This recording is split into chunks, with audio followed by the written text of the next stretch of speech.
Hello friends and dear students, आज हम बात करेंगे subject pathophysiology course code BP 402T के प्रीवियस ईयर्स में doctor APJ Abdul Kalam technical university के द्वारा पूछे गए सभी शॉर्ट आंसर टाइप क्वेश्चंस और उनके सॉल्यूशंस और उनके आंसर के साथ।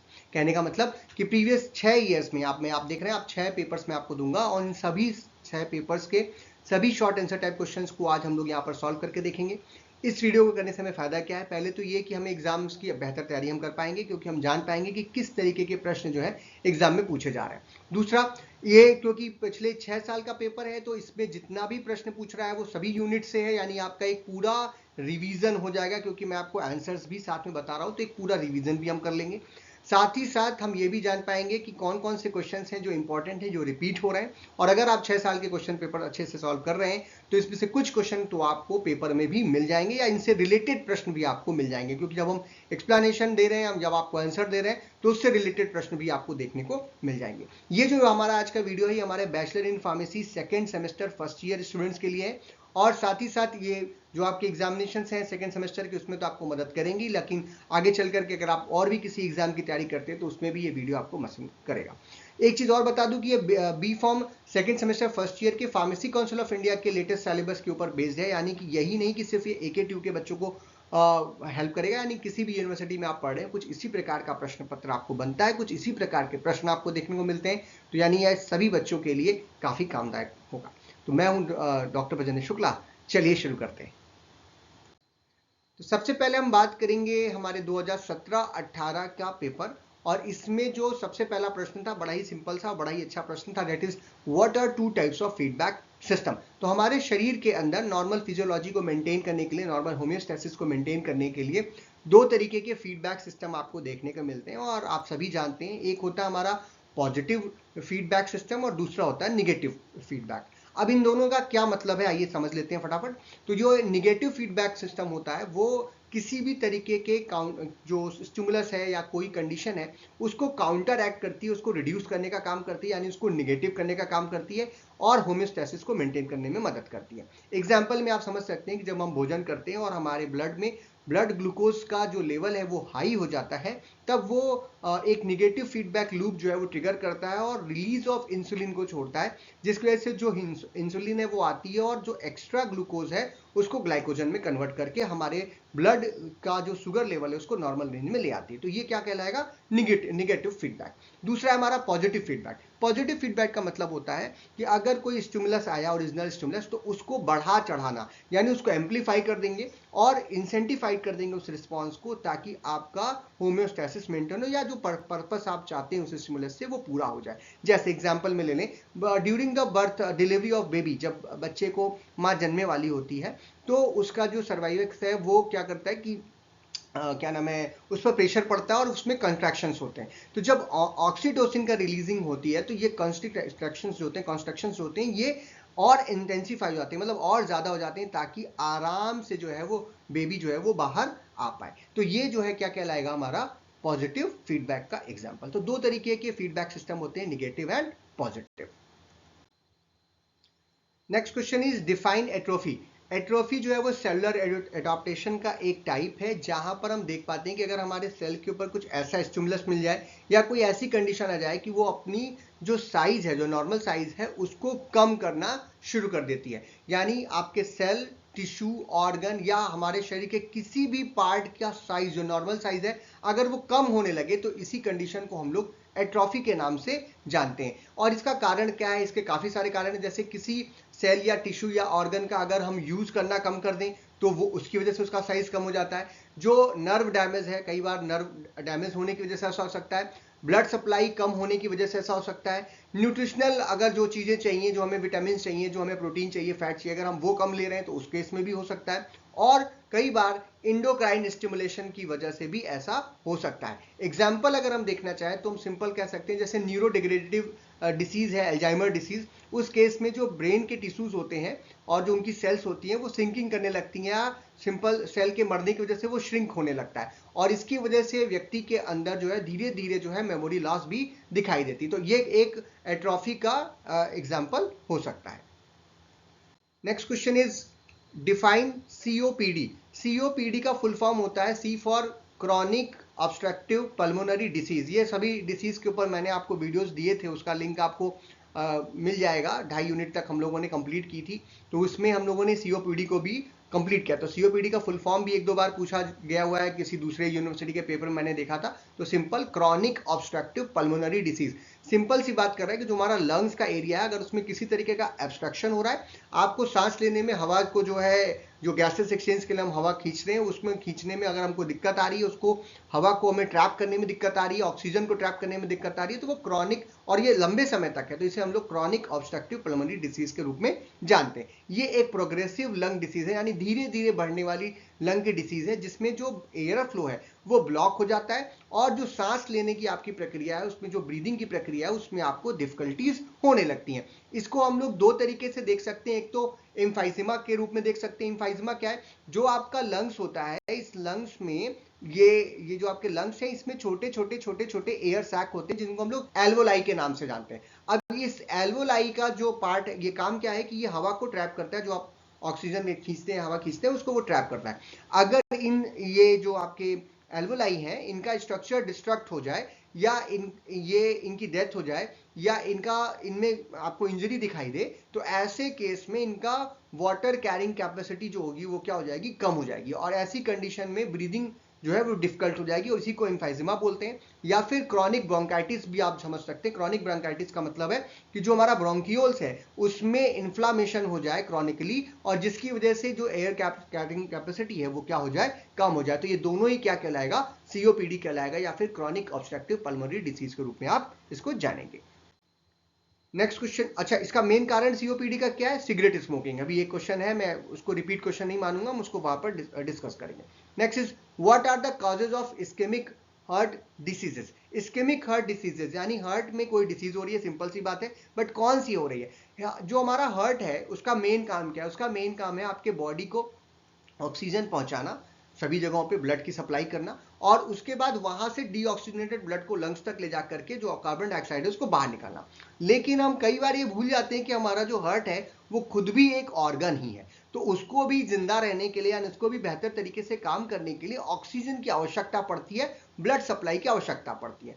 अगर हम किसी भी कारणवश हमारे हार्ट को जो ब्लड सप्लाई चाहिए, वो ब्लड सप्लाई उसको पूरी तरीके से नहीं पहुंच रही है, यानी जो उसको जो इनफ ब्लड चाहिए या ऑक्सीजन चाहिए वो उसको नहीं पहुंच रहा है, ड्यू टू जो आपकी आर्टरीज हैं जो कि ब्लड सप्लाई करती हैं हार्ट को, वो नैरो हो गई हैं, पतली हो गई हैं, या उसमें जगह कम हो गई है, या वो ब्लॉक हो गई हैं। तो ऐसी कंडीशन में ब्लड फ्लो जो है वो रिड्यूस होता है, और ऑक्सीजन की सप्लाई हार्ट को कम पहुंचती है, और इसी कंडीशन को हम लोग इस्कीमिया बोलते हैं। अब इस कारणवश अगर कोई बीमारी हो रही है हार्ट में, तो उसी को हम लोग इस्केमिक हार्ट डिसीज के रूप में जानते हैं। इसका जो मेन काज है, अगर 2 नंबर में पूछता है आपसे, अलग एक क्वेश्चन बन सकता है कि what are the main causes of ischemic heart disease, तो हम उसे बोलेंगे अर्थोस्क्लेरोसिस। अर्थोस्क्लेरोसिस कॉमन सा टर्म है, जो हमारी आर्टरीज की वॉल है, जैसे कि मान लीजिए हमारी आर्टरीज है, इसकी वॉल में अंदर की तरफ से जो है वो प्लाक जो है वो जमना शुरू हो जाता है। ये प्लाक फैटी भी हो सकता है, कोलेस्ट्रॉल से भी बन सकता है। ये इसके वजह से जो जगह होनी चाहिए थी, जो इतनी सारी जगह थी, उस जगह में आप देख पा रहे हैं कि यहाँ पर ये नैरो हो गया, जगह कम पड़ गई। एक तो ब्लड प्रेशर भी इंक्रीज होगा, और प्लस ब्लड सप्लाई जो होगी वो क्या हो जाएगी? रिड्यूस होना शुरू हो जाएगी, डिक्रीज होना शुरू हो जाएगी, रिस्ट्रिक्ट होगी, और ऑक्सीजन की सप्लाई भी कम होगी। हार्ट मसल को ऑक्सीजन और ब्लड कम पहुंचेगा, जिसकी वजह से आपको जो हार्ट है वो उसमें पेन शुरू होगा, या और भी प्रॉब्लम शुरू हो सकती है। और अगर अदर क्राइसिस की बात करें तो ब्लड क्लॉट बन रहा है, उसकी वजह से हो सकता है, वैसोस्पाज्म की वजह से हो सकता है, यानी कॉर्नरी आर्टरीज में मरोड़ उत्पन्न हो रही है, या फिर जो है कुछ और कॉर्नरी आर्टरीज जो है डिस्ट्रक्शन होते हैं, उसकी वजह से भी ये इस्केमिक हार्ट डिसीज जो है वो हो सकती है। Next question is, define megaloblastic anaemia. Anaemia का मतलब होता है कि जब आपके शरीर के अंदर ब्लड और ब्लड से जुड़े हुए कंपोनेंट्स जैसे आरबीसीज, हीमोग्लोबिन इत्यादि की कमी हो जाए, फोलिक एसिड इत्यादि की, अगर ये कमी होती है तो हमारी जो ऑक्सीजन कैरिंग कैपेसिटी है वो भी अपने आप कम हो जाती है। तो एनीमिया डिफरेंट कारणोंवश और डिफरेंट तरीके की होती है, लेकिन जो मेगेलोब्लास्टिक एनीमिया है, इसका मतलब होता है जो हमारी आरबीसी है, जो रेड ब्लड सेल्स हैं, इनका जो एक नॉर्मल स्ट्रक्चर होता है, नॉर्मल जो साइज होता है, उससे ये काफी ज्यादा बड़ी हो जाती हैं। दूसरा जो है, इनमें जो मेच्योर आरबीसी की संख्या होनी चाहिए वो इम्योच्योर हो जाती है, यानी इमेच्योर आरबीसी बनेगी, और उसका साइज भी क्या होगा? बड़ा हो जाएगा, तो ऐसी कंडीशंस में इस तरीके की रेड ब्लड सेल्स को हम लोग मेगैलोब्लास्ट बोलते हैं, और ये हमें जनरली बोन मैरो और ब्लड में देखने को मिलती है, और इस तरह की एनीमिया को हम लोग मेगैलोब्लास्टिक एनीमिया के नाम से जानते हैं। इसका जो मेन कॉज है वो है कि शरीर में अगर विटामिन B12 या फोलेट या फोलिक एसिड की अगर डेफिशिएंसी हो जाए तो मेगैलोब्लास्टिक नाम की एनीमिया जो है वो पर्सन को देखने को मिलती है।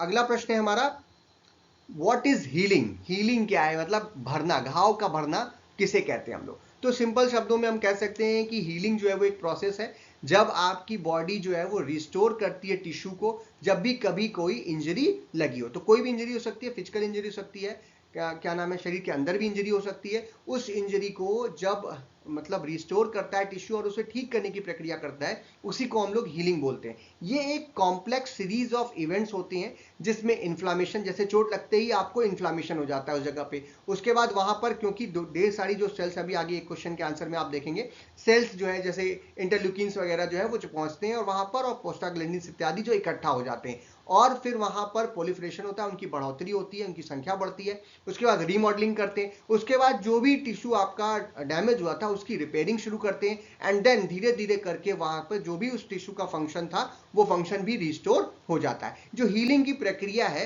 ये हम लोग दो तरीके से कर सकते हैं, हमारा शरीर दो तरीके से करता है। पहला तो रीजनरेशन, यानी जो टिश्यू है और जो उसकी ओरिजिनल स्टेट थी जिसमें इंजरी लगी थी उसको रीस्टोर कर देना, यानी कि पहले जैसा कर देना। और दूसरा बाय रिपेयर, रिपेयरिंग जब होती है तो स्कार आपको दिख जाते हैं। जैसे मान लीजिए हमको कहीं चोट लगी और वो रिपेयर हो रहा है, मतलब रीजनरेशन हुआ थोड़ा बहुत और रिपेयर होगा, तो वहां पर उस चोट के निशान आपके रह जाते हैं, तो इसी लोग बोलते हैं रिपेयर वहां पर हुआ, इसे स्कार के रूप में भी देखते हैं।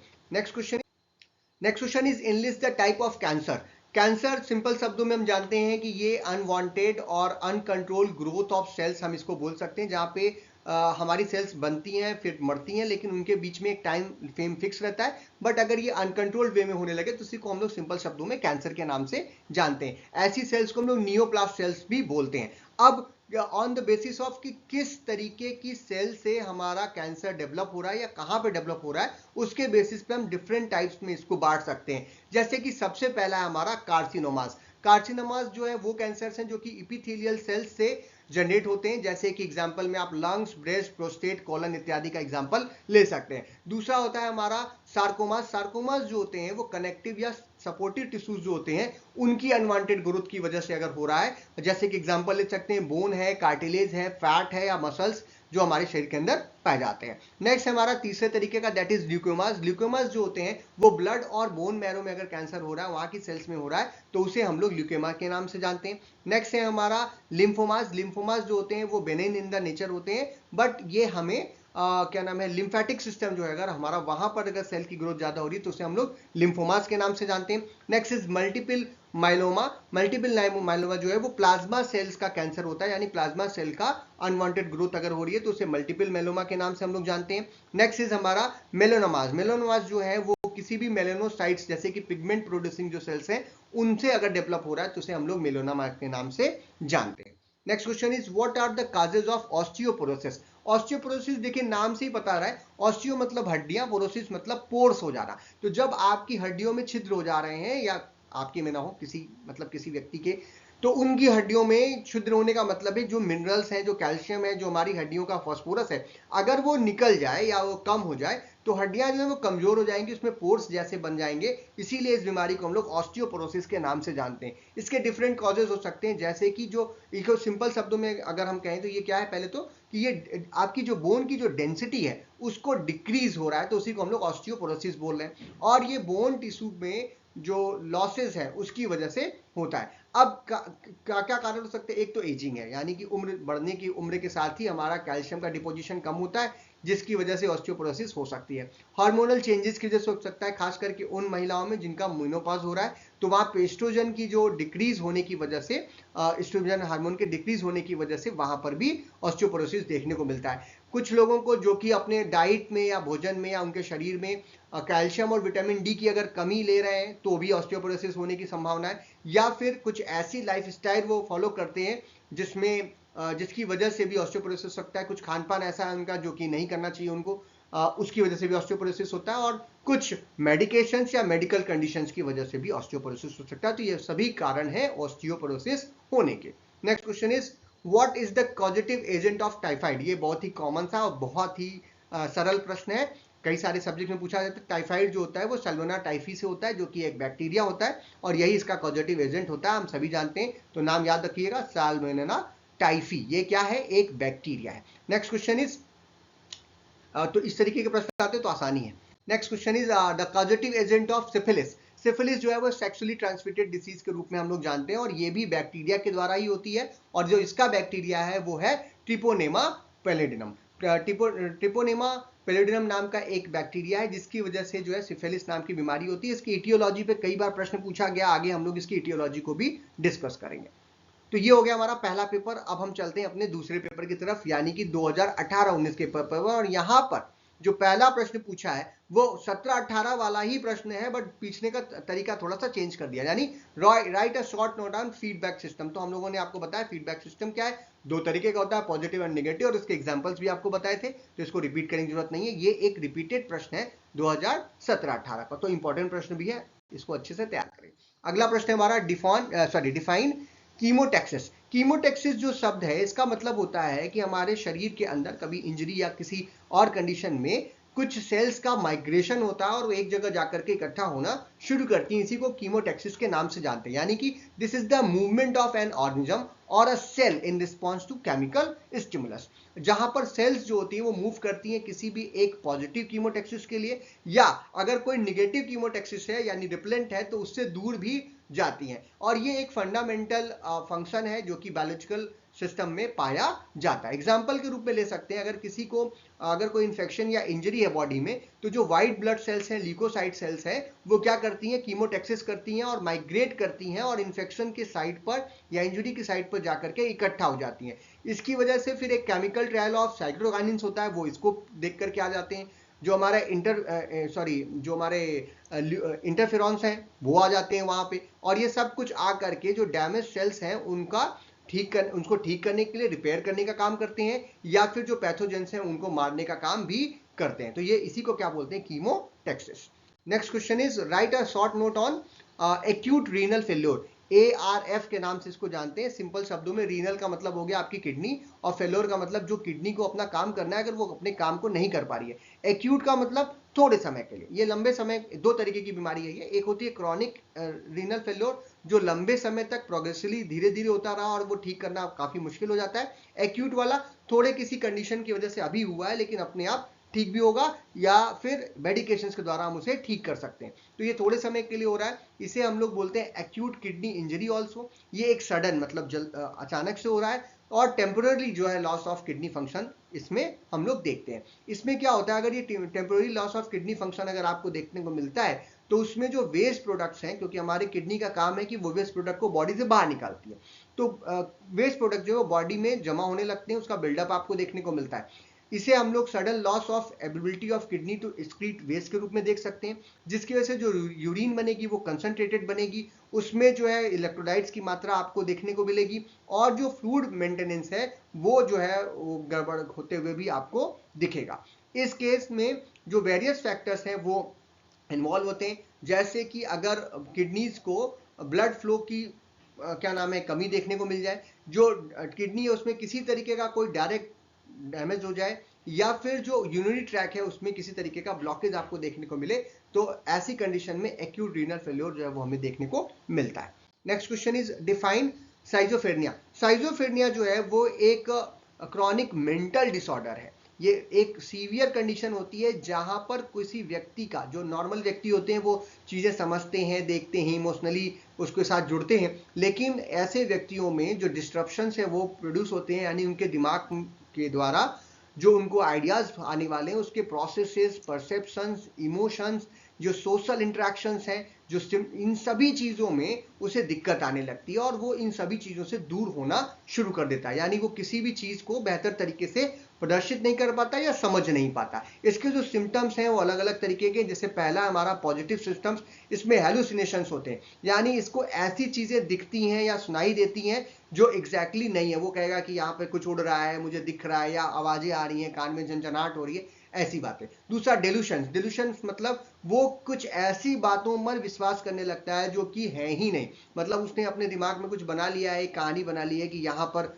कोई मुझे दिख रहा है, या मुझे यहाँ पे आवाजें आती हैं, या मैं अगर ये काम नहीं करूंगा तो मैं फेल हो जाऊंगा। ऐसी चीजें जो है वो उसके दिमाग में आने लगती हैं। और डिसऑर्गेनाइज थिंकिंग करता है, कभी खुश है, कभी बहुत दुखी है, कभी छोटी छोटी बात पे ज्यादा एग्रेसिव हो जाता है, ऐसी सारी चीजें।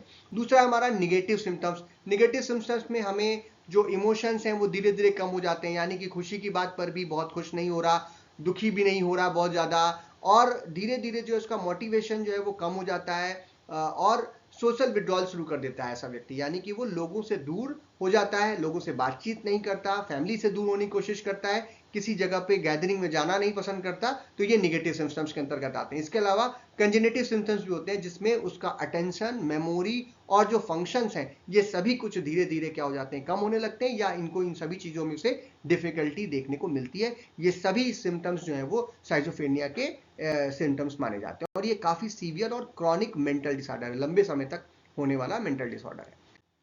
Next question is define neoplasm. अभी हमने पीछे आपको कैंसर बताया था, तो बिल्कुल उसी तरीके से नियोप्लाज्म जो होते हैं वो एक अनकंट्रोल्ड वे में अगर डिवीजन हो रहा हो और एक सेल का मास इकट्ठा हो जाए, एबनॉर्मल मास इकट्ठा हो जाए, तो इसी को हम लोग बोलते हैं नियोप्लाज्म। सिंपल शब्दों में कि नियोप्लाज्म जो है वो एक एबनॉर्मल मास ऑफ टिश्यू है जो कि सेल के ग्रो करने की वजह से होता है, और जब सेल्स जो हैं अनकंट्रोलेबली डिवाइड होती हैं तो इस तरीके का मास जो है बनता है, जिसे हम लोग कई बार ट्यूमर भी बोलते हैं और कई बार कैंसरस सेल के रूप में भी जानते हैं। लेकिन नियोप्लाज्म जो होता है वो दो तरीके का होता है, एक होता है हमारा बेनाइन और दूसरा होता है मैलिग्नेंट। बेनाइन जो नियोप्लास्ट होते हैं वो एग्जैक्टली नॉट कैंसरस होते हैं, मतलब वो कैंसरस नहीं होते, वो धीरे धीरे ग्रो करते हैं आपकी बॉडी में है, दूसरे सेल्स या नियर बाई टिश्यूज को वो नुकसान नहीं पहुंचाते हैं, और जनरली जो है दूसरे जो आपके शरीर के दूसरे पार्ट में वो ट्रैवल नहीं करते या स्प्रेड नहीं होते, एक जगह जहां पर है वहीं पर उनकी पोजीशन फिक्स रहती है। जैसे कि भी हम लोगों ने जब हम लोग क्लासिफिकेशन ऑफ कैंसर देख रहे थे तो उसमें हमने लिम्फोमास देखा था। दूसरा जो है जैसे कि मैलिग्नेंट नियोप्लाज्म जो होते हैं वो जो होते हैं वो कैंसरस होते हैं, और ये बहुत तेजी से बढ़ते हैं, आसपास के सराउंडिंग टिश्यूज और सेल्स को या ऑर्गन्स को नुकसान पहुंचाते हैं। इसके साथ ही साथ ये स्प्रेड भी होते हैं पूरे शरीर में, ब्लड स्ट्रीम के साथ या लिम्फेटिक सिस्टम को भी नुकसान पहुंचाते हुए बॉडी में ट्रैवल भी कर सकते हैं, या एक जगह से दूसरी जगह ट्रांसफर भी होते हैं, इसे हम लोग मैलिग्नेंट नियोप्लास्ट के रूप में जानते हैं। अगला प्रश्न है discuss the role of xanthine oxidase in the development of gout. Gout एक ऐसी प्रॉब्लम है जिसमें आपके शरीर के जोड़ों में यूरिक एसिड के क्रिस्टल्स जो है वो जाकर के डिपॉजिट हो जाते हैं, और जिसकी वजह से वहां पर इन्फ्लामेशन होता है और बहुत ज्यादा पेन होता है। अब ये जो एंजाइम है जैंथीन ऑक्सीडेज, ये एक क्रिटिकल रोल जो है वो, या क्रिटिकल रोल जो है वो प्ले करता है इस पूरे प्रोसेस में, यानी कि यूरिक एसिड को बनाने में और उसको डिपॉजिट करने में। It is responsible for the final 2 steps of metabolic breakdown of purine, यानी जो हमारे प्रोटीन हम भोजन करते हैं और उसमें जो प्यूरिन्स हैं जो कि खाने में हमारे पाया जाता है, उसको यूरिक एसिड में बदलने का जो काम है वो हमारा जैंथीन ऑक्सीडेज करता है।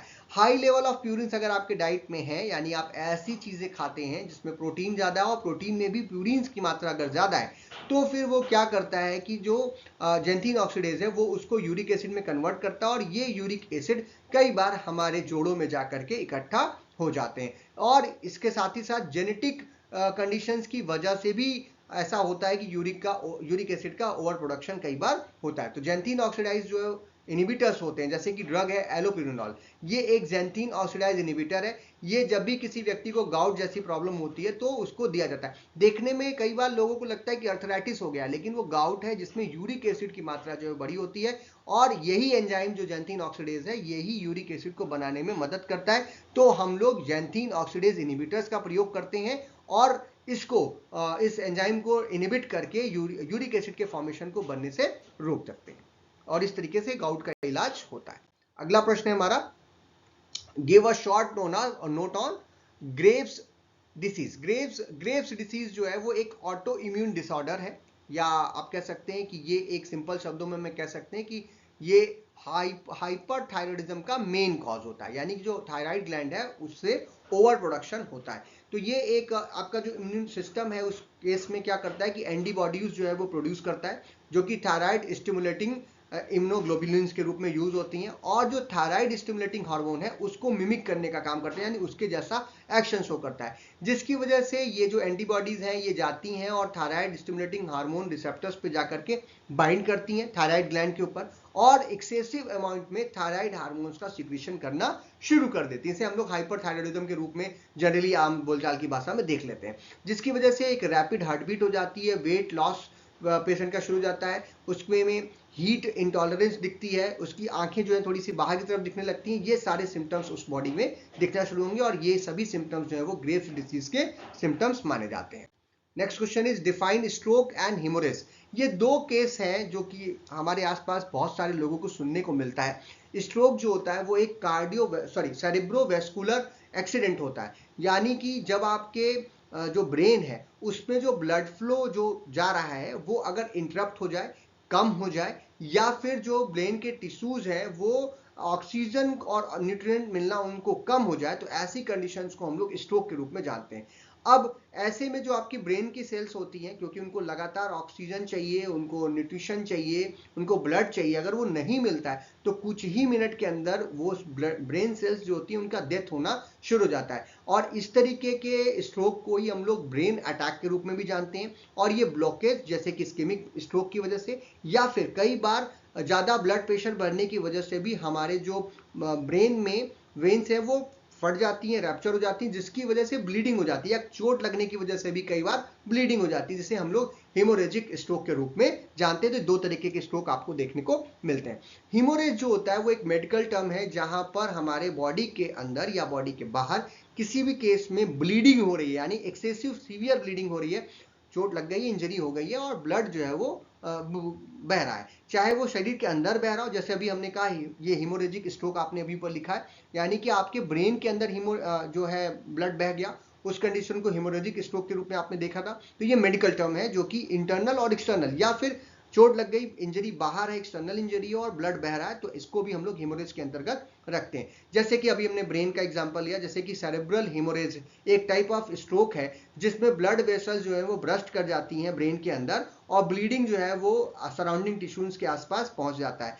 इस ब्लीडिंग की वजह से जो सेल्स हैं, ब्रेन जो सेल्स हैं वो काम करना बंद कर देती हैं और एक लाइफ थ्रेटनिंग जो है वो आता है और जो प्रेशर है हमारे स्कल के अंदर, ब्रेन के अंदर, वो बढ़ता है। तो आपने देखा होगा स्ट्रोक या हेमोरेज अगर किसी को होगा तो उसका जिस भी पार्ट में होगा, अगर ब्रेन में राइट साइड में स्ट्रोक पड़ रहा है या हेमोरेज हो रहा है तो लेफ्ट साइड के जो भी ऑर्गन्स हैं वो काम करना बंद कर देते हैं, हाथ पैर चलना बंद हो जाएगा, फेस में आपका दिक्कत आएगी, बोलने बतियाने में दिक्कत आएगी, सारी चीजें आएंगी। और अगर इसका उल्टा होता है, राइट साइड में अगर कुछ होता है, सॉरी लेफ्ट साइड में कुछ होता है ब्रेन के, हेमरेज होता है, तो राइट साइड के जो ऑर्गन्स हैं वो भी इफेक्ट हो जाते हैं। तो ये बड़ा ही एक सीवियर कंडीशन के रूप में हमें देखने को मिलता है और ये दोनों जनरली एक साथ भी हो जाते हैं। इसके कारण क्या है, ब्लड प्रेशर कभी बहुत हाई है, कोई इंजरी हो जाए, या फिर ब्लड प्रेशर के साथ शुगर भी अगर हाई हो, तो ऐसी कंडीशन में हेमरेज वगैरह होने की संभावना बढ़ जाती है।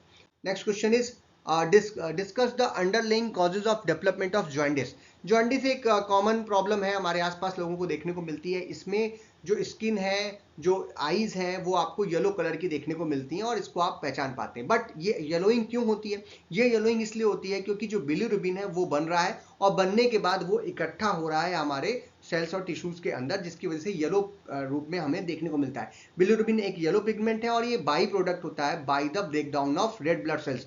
जब आपके रेड ब्लड सेल्स का लाइफ पूरा हो जाता है तो वो टूटती हैं, ब्रेकडाउन होती हैं, नॉर्मल प्रोसेस है और उसकी वजह से बिलिरुबिन बनता है। लेकिन ये बिलिरुबिन अगर जो है हमारे लीवर में, क्योंकि ये ब्रेकडाउन हो रहा है और उसके बाद ये डिपॉजिट होने लगे, मतलब शरीर से बाहर ना निकले, तो ऐसे केस में जॉन्डिस जैसी प्रॉब्लम आपको देखने को मिलती है।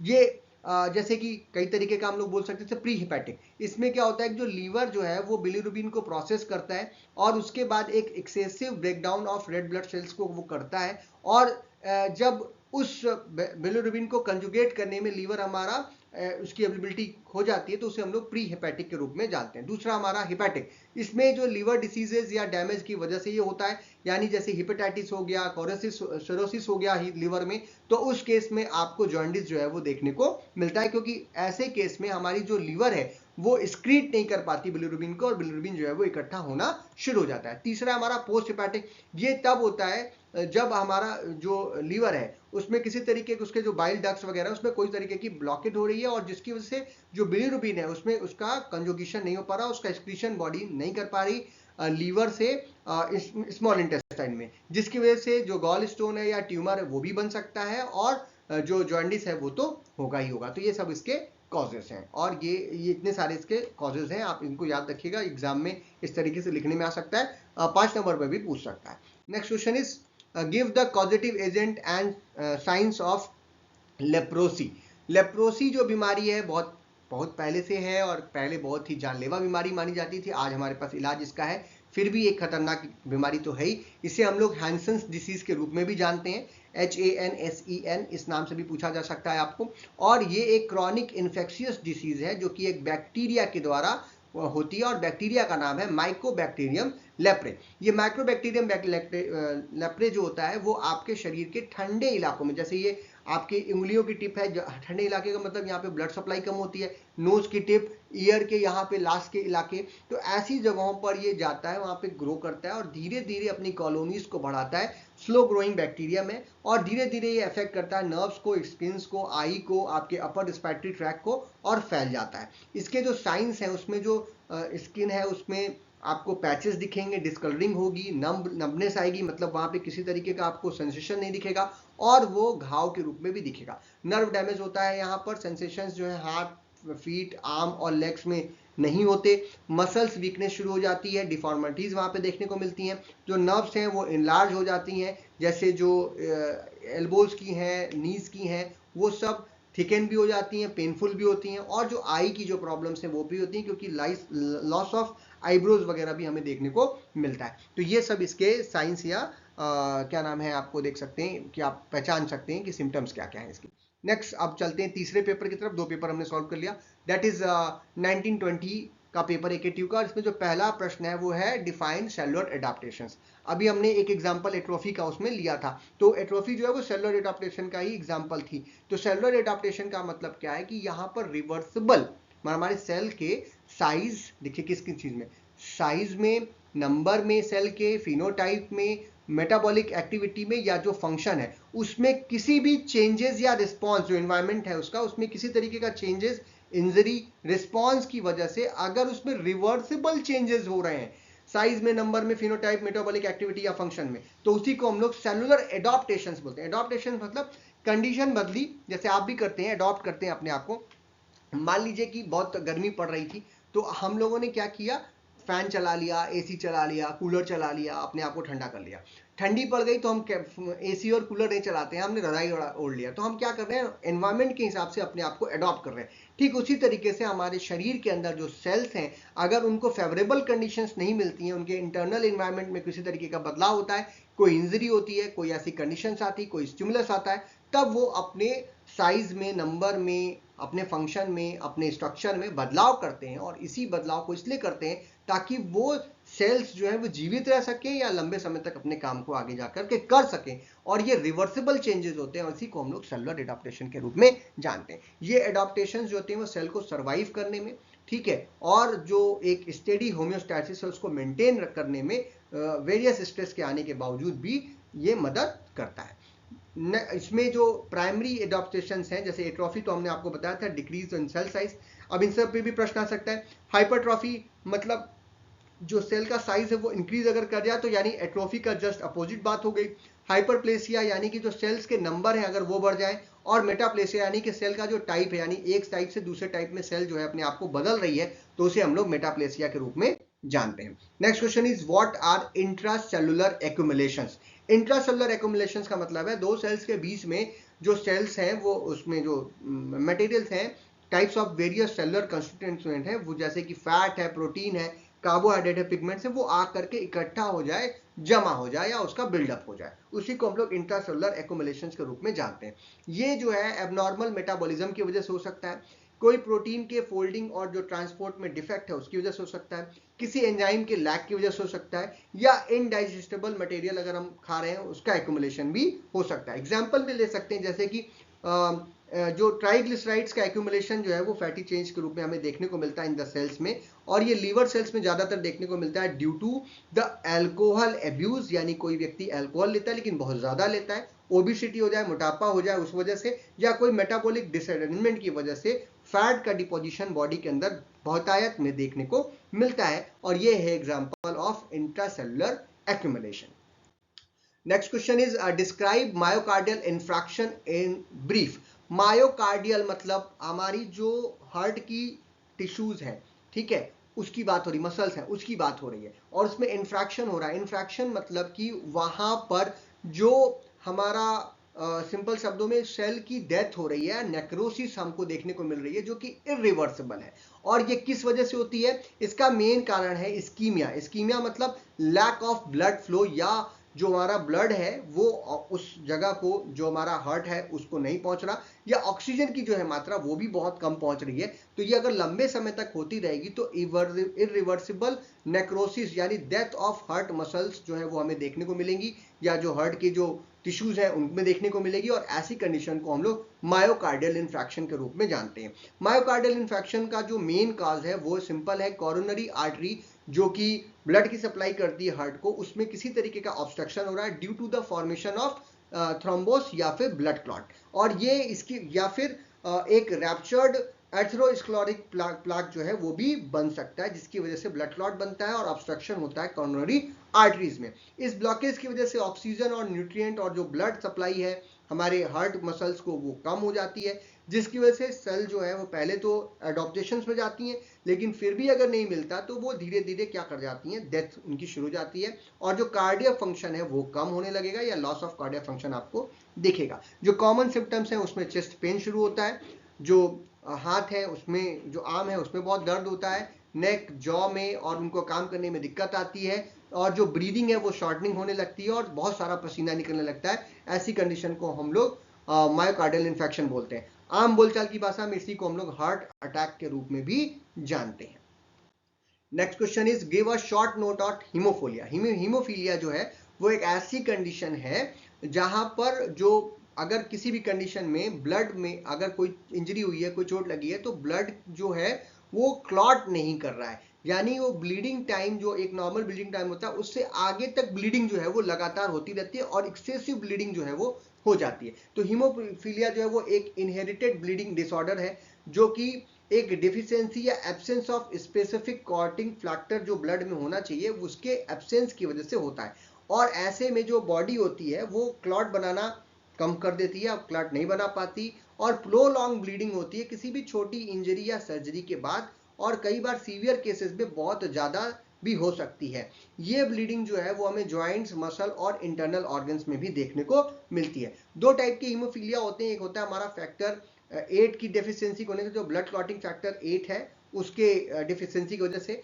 और दूसरा होता है हमारा हीमोफीलिया बी जो कि फैक्टर 9 की वजह से कमी, उसमें कमी की वजह से जो है हमें देखने को मिलती है। तो ये जो है वो हीमोफीलिया के दो टाइप्स होते हैं, हीमोफीलिया ए एंड हीमोफीलिया।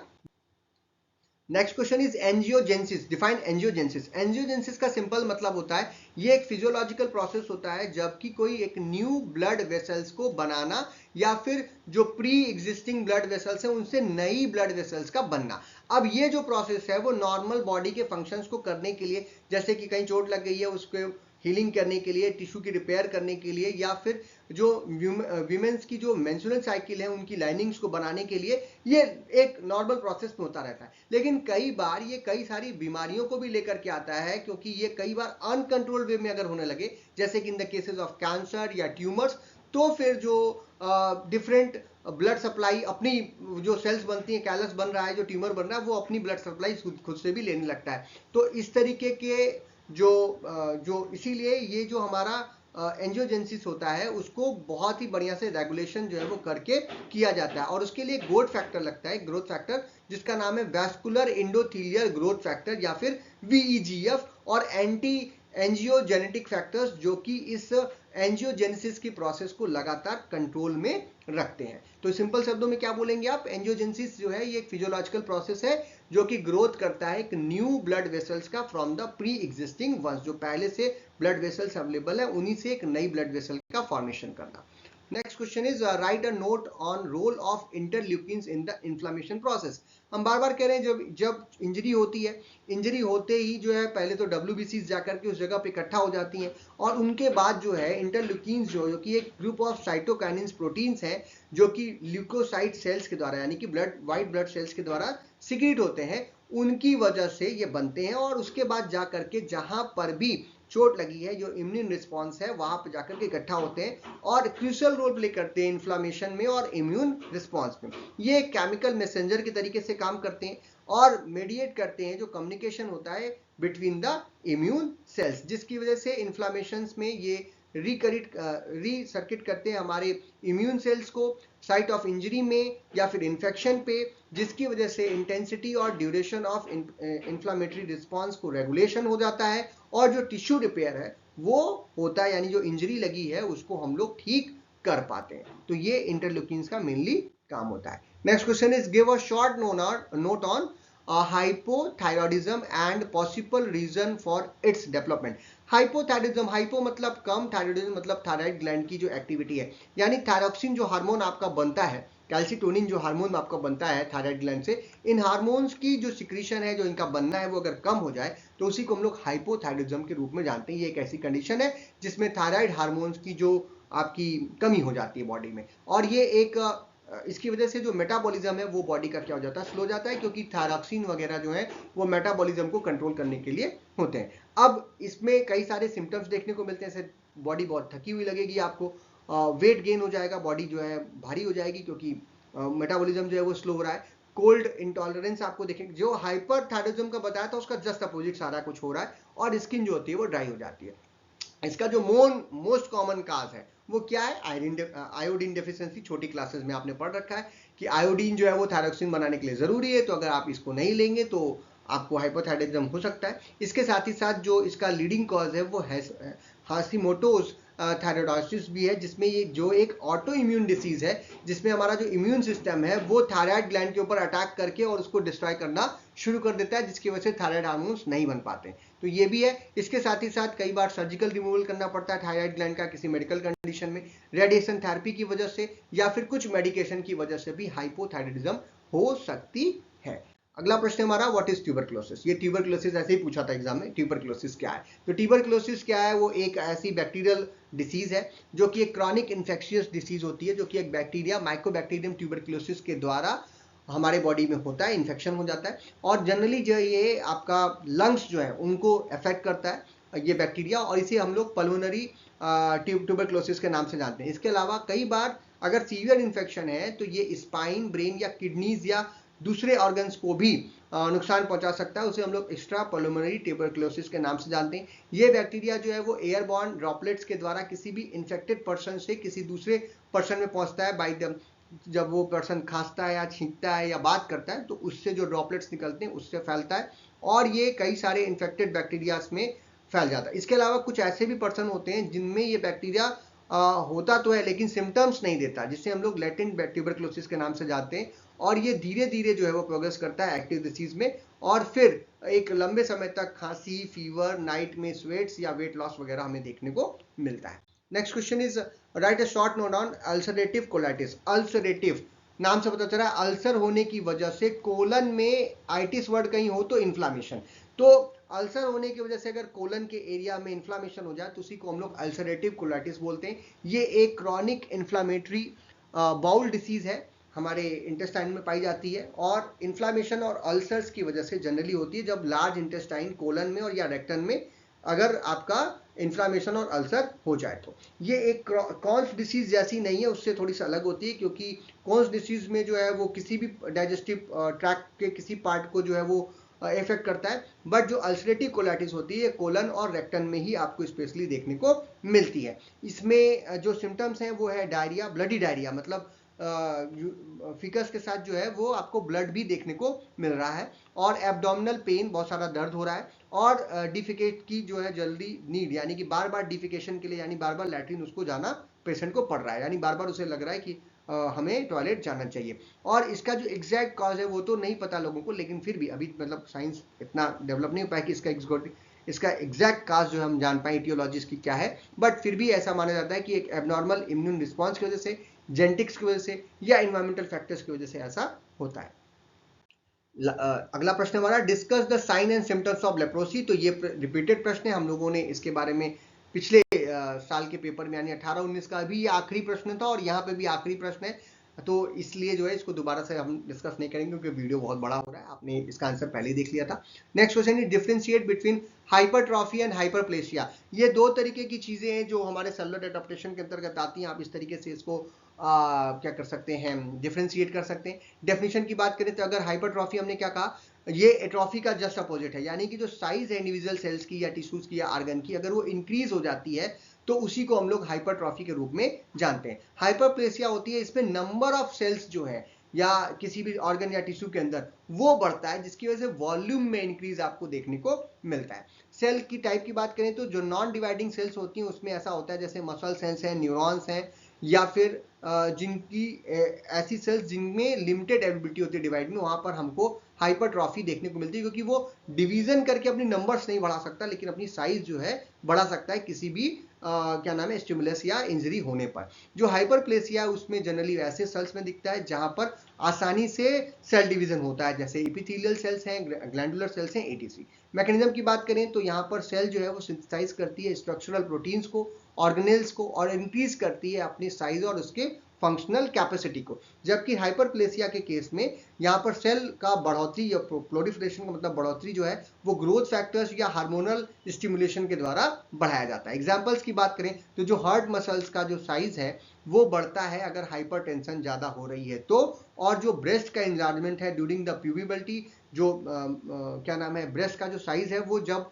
क्या नाम है जो बच्चा है बच्ची है जब वो अपने एडल्टहुड की तरफ जा रही है तो उसका साइज जो है वो बढ़ता है ड्यू टू द हाइपरप्लेसिया। या फिर प्रेगनेंसी के दौरान जब कि मिल्क प्रोडक्शन करना पड़ेगा बच्चे के लिए तो उस कंडीशन में हार्मोनल स्टिमुलेशन की वजह से हाइपरप्लेसिया जैसी चीज देखने को मिलती है। This will be the example. Next question is discuss in brief about megaloblastic anaemia. हमने इसको डिस्कस कर लिया था। आरबीसी का जब साइज बढ़ जाता है तो उसी को हम लोग मेगालोब्लास्टिक एनीमिया बोलते हैं, विटामिन B12 की वजह से या फोलिक एसिड की कमी की वजह से ऐसा होता है। ये क्वेश्चन रिपीटेड प्रश्न है, 2017-18 में पूछा गया था। Next question is define hepatitis and right its various type. Hepatitis का सिंपल सा मतलब है कि जो हेपेटिक सेल्स हैं यानी कि जो हमारी लीवर की सेल्स हैं, आइटिस मतलब मैं फिर से बोला इन्फ्लामेशन, वहां पर इन्फ्लाम हो जाए, यानी लीवर में अगर इन्फ्लामेशन हो रहा है तो उसे हेपेटाइटिस आप बोलोगे।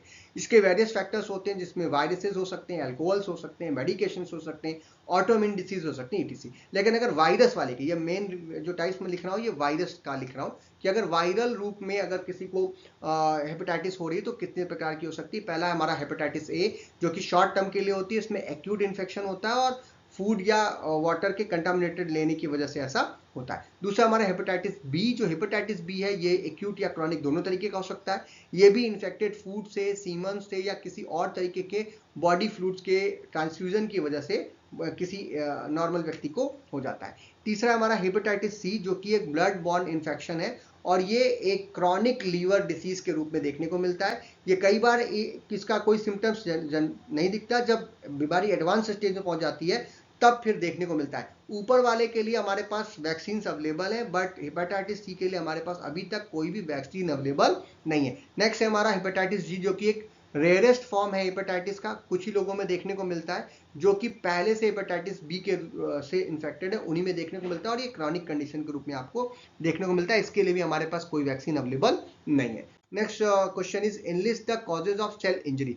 सेल इंजरी होने के क्या क्या कारण है? तो सेल इंजरी जो है वो कई सारे कारणों से हो सकता है। पहला है हमारा ऑक्सीजन डिप्रिवर्सन, जिसे हम लोग हाइपोक्सिया बोलते हैं, यानी कि जो ब्लड फ्लो है वो कम हो गया, इस्कीमिया जिसको आप बोलते हो, और उसकी वजह से जो ब्लड की सप्लाई अगर कम हो रही है तो ऑक्सीजन की सप्लाई सेल को कम पहुंच रही है, जिसकी वजह से वहां पे इंजरी होती है। दूसरा फिजिकल एजेंट, जैसे कि मैकेनिकल ट्रॉमा, हम जा रहे थे चोट लग गई, हमने ये पेन से अपने आप को चोट लग लिया या गड़ा दिया तो ये मैकेनिकल ट्रॉमा हो गया। एक्सट्रीम टेम्परेचर, अगर किसी गर्म चीज को हमने टच कर लिया या किसी ऐसी चीज के संपर्क में आ गए जिसका टेम्परेचर बहुत हाई था, रेडिएशन के संपर्क में आने पे, या इलेक्ट्रिक शॉक लगने की वजह से। तीसरा हमारा केमिकल एजेंट, जैसे कि पॉइजन्स हैं, इन्वायरमेंटल पॉल्यूएंट्स हैं, मेडिकेशंस हैं, अल्कोहल है, एसिड्स हैं, ईटीसी। अगर उसके आप टच में आएंगे तो भी कई बार सेल इंजरी हो जाती है। नेक्स्ट इज इन्फेक्शियस एजेंट, जैसे कि वायरस है, बैक्टीरिया है, एल्गी है, फंगी है, पैरासाइट्स हैं, ये जब जाते हैं तो सेल इंजरी ये कॉज करते हैं। नेक्स्ट इज इम्यूनोलॉजिकल रिएक्शंस, जैसे कि autoimmune diseases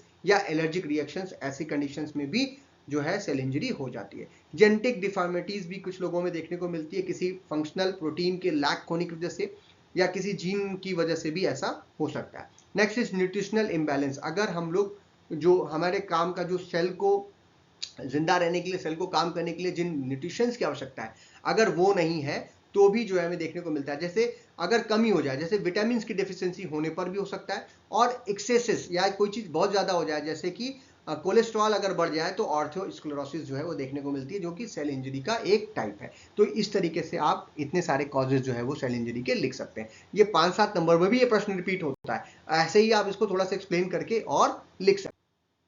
next question is what is seizure and its type. तो जो सीजर्स होते हैं वो एक मेडिकल टर्म के रूप में हम लोग बोलते हैं इसको, sudden uncontrolled electrical disturbance in the brain, जिसकी वजह से पूरी बॉडी में जो है झटके आना शुरू करते हैं, जिसे आम बोलचाल की भाषा में हम दौरे आना इत्यादि के रूप में भी जानते हैं। ये जो आपके सीजर्स हैं वो किसी भी व्यक्ति के बिहेवियर, उसके मूवमेंट्स, उसकी फीलिंग और उसके कॉन्शियसनेस को चेंज करता है। इसके दो मेन टाइप्स होते हैं, एक तो फोकल सीजर्स, दूसरा जनरलाइज सीजर्स। फोकल सीजर्स जो होते हैं वो एबनॉर्मल इलेक्ट्रिकल एक्टिविटी जो है किसी भी एक पर्टिकुलर एरिया ऑफ ब्रेन में होने की वजह से होता है, और ये इसमें जो है कई बार व्यक्ति बेहोश होता भी है, कई बार नहीं भी होता है, और इस तरीके का जो सीजर्स होता है उसे हम लोग क्या बोलते हैं, फोकल सीजर्स बोलते हैं। जनरलाइज सीजर्स जो होते हैं वो इलेक्ट्रिकल एक्टिविटी जो पूरे एरिया है जो ब्रेन की वहां पर इन्वॉल्व हो जाती है, और इसकी वजह से एक टोनिक क्लोनिक जो गांडमर सीजर्स बोलते हैं, और दूसरा एब्सेंट सीजर्स बोलते हैं, जिसे पेटिमल सीजर्स के रूप में जानते हैं, या फिर मायोक्लोनिक सीजर्स के रूप में जानते हैं। तो इस तरीके के सीजर्स जब हो तो उसे हम लोग जनरलाइज सीजर्स के रूप में देखते हैं। तो ये सीजर्स और इनके डिफरेंट टाइप्स हो गए। Next question is discuss the types of osteoporosis with emphasis on it's cause. तो ऑस्टियोपोरोसिस मैंने आपको पहले ही बताया था कि जब हमारे बोन में जो बोन का मास है उसमें जो मिनरल्स हैं अगर वो डिटोरेशन हो रहा है, बोन टिश्यूज की कमी हो रही है, जिसकी वजह से फ्रैक्चर्स का रिस्क आपको देखने को मिल सकता है, क्योंकि बोन आपकी पोरस हो जाती है। अब इसके दो मेन टाइप्स हैं, पहला हमारा प्राइमरी ऑस्टियोपोरोसिस, दूसरा हमारा सेकेंडरी ऑस्टियोपोरोसिस। प्राइमरी का मतलब ये एक कॉमन फॉर्म है जो कि दो तरीके से फिर से इसको बांट सकते हैं, टाइप 1 एंड टाइप 2, जिसे पोस्ट मीनोपॉजल बोलते हैं, जिसमें वुमेन्स में जनरली देखने को मिलता है मीनोपॉज के बाद, क्योंकि एस्ट्रोजन लेवल्स जो होते हैं वो डिक्रीज हो जाते हैं, और जिसकी वजह से ब्रोन जो होती हैं वो ब्रेकडाउन देखने को मिलता है। दूसरा हमारा सेलाइन जो कि टाइप 2 होता है, ये मेन और वुमेन दोनों में देखने को मिलता है। ये एज की वजह से होता है, क्योंकि एजिंग की वजह से, नेचुरल एजिंग की वजह से जो ग्रेजुअल लॉस है ब्रोन मास का वो हमें देखने को मिलता है। 60-70 की उम्र या उसके ऊपर जाने पर ऐसा हो जाता है। आप देखते हैं कि ऐसे लोगों का मतलब बुजुर्गों का जो है वो हड्डियां जो है वो मुड़ने लगती हैं, पीठ जो है झुकने लगती है, या थोड़ी बहुत ठोकर लगने पर भी उनकी जो बोन्स हैं वो टूट जाती हैं, फ्रैक्चर हो जाती हैं, जस्ट बिकॉज ऑफ दिस। दूसरा हमारा सेकेंडरी ऑस्टियोपोरोसिस, ये किसी भी तरीके के मेडिकल कंडीशन या लॉन्ग टर्म मेडिकेशन यूज की वजह से होता है, जैसे कि क्रॉनिक किडनी डिसीज है, hormonal disorder like hyperthyroidism, certain cancers, या फिर long term use of corticosteroids drugs. तो ऐसी कंडीशन में सेकेंडरी ऑस्टियोपोरोसिस जो है वो हो सकती है। ये एज बाउंड या मेल फीमेल वाली यहाँ पे कोई बात ये नहीं, किसी को भी हो सकता है। Next question is outline the clinical science of inflammation. Inflammation के क्लिनिकल साइंस क्या क्या है। इन्फ्लामेशन में क्या होता है, जो हम लोग बार बार बोल रहे हैं कि सेल्स जाकर डिपॉजिट हो जाती हैं इंजरी लगने पर, और वो रिपेयरिंग करने का एक सबसे पहला प्रोसेस शुरू हो जाता है। तो जो 5 क्लिनिकल साइंस हैं इन्फ्लामेशन के, वो हम लोगों के रोमन साइंटिस्ट थे, रोमन भाषा में उन्होंने कहा भी था, तो उसी को हम लोग देखेंगे। रोमन फिजिशियन थे सेल्कस, उनके द्वारा दिया गया था। जो पहला है वो है रूबोर। रूबोर का मतलब होता है रेडनेस, अगर इंग्लिश की बात करें तो, हिंदी में बोल रहा था, ये तो इंग्लिश की बात होगी, हमारी भाषा में से रेडनेस बोलते हैं। यानी कि जो डायलेशन होता है ब्लड वेसल्स का वो होता है, और जो उस एरिया में जहां भी चोट लगी है वहां पर ब्लड फ्लो जो होता है वो इंक्रीज करता है इन्फ्लेम्ड एरिया में। दूसरा होता है ट्यूमर। ट्यूमर जो है वो उसका मतलब होता है स्वेलिंग, जिसकी वजह से एक्यूमुलेशन ऑफ फ्लूइड और जो सेल्स हैं वो एक्यूमुलेट करेंगी, तो उसकी वजह से वहां पर आपको स्वेलिंग जो है वो दिखाई देगी टिश्यू में। तीसरा होता है हमारा कैलोर। कैलोर का मतलब होता है हीट। जब ब्लड सप्लाई बढ़ रही है, सेल्स की संख्या बढ़ी, तो अगर कहीं पर चोट लगी तो वो जगह गर्म हो जाती है, यानी कि उस जगह पर ब्लड फ्लो के बढ़ने की वजह से, इंक्रीज होने की वजह से वहां पर आपको हीट जनरेट मिलेगी, यानी वो गर्म दिखेगा। चौथा है हमारा डॉलर, डॉलर मतलब होता है पेन। पेन का मतलब है जब चोट लगी है जहाँ पे डिफरेंट टाइप के केमिकल्स लाइक की प्रोस्टाग्लैंडिन्स या ब्रैडिकाइनिन्स अगर इकट्ठा हो रहे हैं तो वे स्टिमुलेट करते हैं नर्व एंडिंग्स को, जिसकी वजह से आपको पेन का सेंसेशन भी होता है, यानी दर्द भी पता चलता है। और तीसरा है हमारा, सॉरी लास्ट वन है, यानी पांचवा है हमारा फंक्शनोलेशिया, यानी लॉस ऑफ फंक्शन। ऐसी कंडीशन में उस एरिया का जहां पर स्वेलिंग और पेन है, इन्फ्लामेशन है, वो थोड़ा सा इम्पेयर हो जाती है मूवमेंट या काम करने के लिए। तो जैसे मोच लग गई अगर हाथ में तो आपका हाथ सही से काम नहीं करेगा या मुड़ेगा नहीं, तो ये कहता है लॉस ऑफ फंक्शन। तो ये 5 साइंस होते हैं। अगर आप इन्हें रोमन भाषा में नहीं लिख पा रहे हैं तो आप अपने हिसाब से लिख लीजिएगा, redness, swelling, heat, pain and loss of function. Next question is define myocardial infection. ये पुराना प्रश्न है, हम लोगों ने इसको डिस्कस किया था कि जब ब्लड की सप्लाई कम हो जाती है हार्ट सेल में तो वो धीरे धीरे जो है डिग्रेडेड होता है, इसे हम लोग हार्ट अटैक के रूप में भी जानते हैं। ये रिपीटेड प्रश्न है, 19-20 में पूछा गया था। देख रहे हैं आप किस प्रकार से रिपीटेड प्रश्न आते हैं। तो सारे प्रश्न अगर हम पढ़े तो कुछ हमें प्रश्न इस बार के पेपर में भी मिलेगा। अगला हमारा what are the risk factors of atherosclerosis. Atherosclerosis में यानी कि हमारे जो आर्टरीज हैं उनके अंदर जो मैंने बताया कि काफी सारी चीजें जो है डिपॉजिट हो जाती है, खास करके फैट, कोलेस्ट्रॉल या अदर सब्सटेंस, जिसकी वजह से वो नैरो हो जाती है। तो इसमें काफी सारे रिस्क फैक्टर्स देखने को मिलते हैं।